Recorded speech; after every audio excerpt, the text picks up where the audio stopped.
I think one thing that most people agree that the Me Too events have taught us is that there is a lot of unreported harassment out there. Of course, we knew before all the reports that make up the Me Too movement, or whatever you want to call it, we knew that there was harassment that did not get reported, but it is underscored that there's a lot of that, and of course sometimes worse than harassment.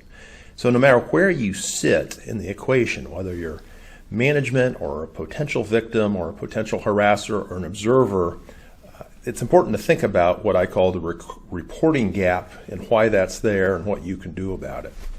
I think the important point is that it's really complicated, a decision to report or not report harassment. A few weeks ago, I had a program. It was a room full of HR people, mostly women, and I asked the question, why don't people report harassment?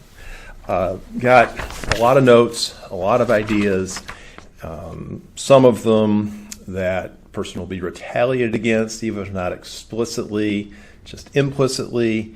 People will think the complainant is overreacting. The person may feel that there was some banter that was in part mutual at the start of a relationship, and they're partly to blame. People wonder how the coworkers will view them. It's just a few, and what the discussion, which went on for some time, really underscored is it's complicated. There are a lot of potential emotions and thoughts and strategies involved, and we all need to understand that.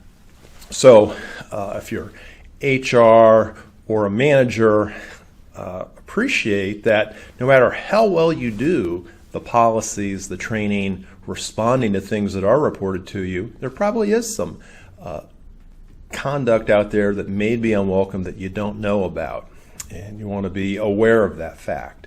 If you're someone who feels that you may be subject to some unwelcome conduct, understand if the company's showing you this video, they want to know about it. We recognize it's complicated, but in some way, if you can make the company aware, even make a coworker aware that you might be subject to unwelcome behavior, that's the only way the company can do anything about it. If you are interacting with someone in a way that's not strictly business related, maybe something a little lighthearted, a little sexual in nature with some of the conversation, or if you're somebody observing that, understand that just because it's not complained of does not mean it's welcome. And that's why I often emphasize in some other tapes that it's important to err on the side of caution in those kinds of interactions. So it's important for companies to close the reporting gap. Your company wants to, or they wouldn't be showing you this video. So just understand the complexity of the decision to report harassment or suspected harassment or not,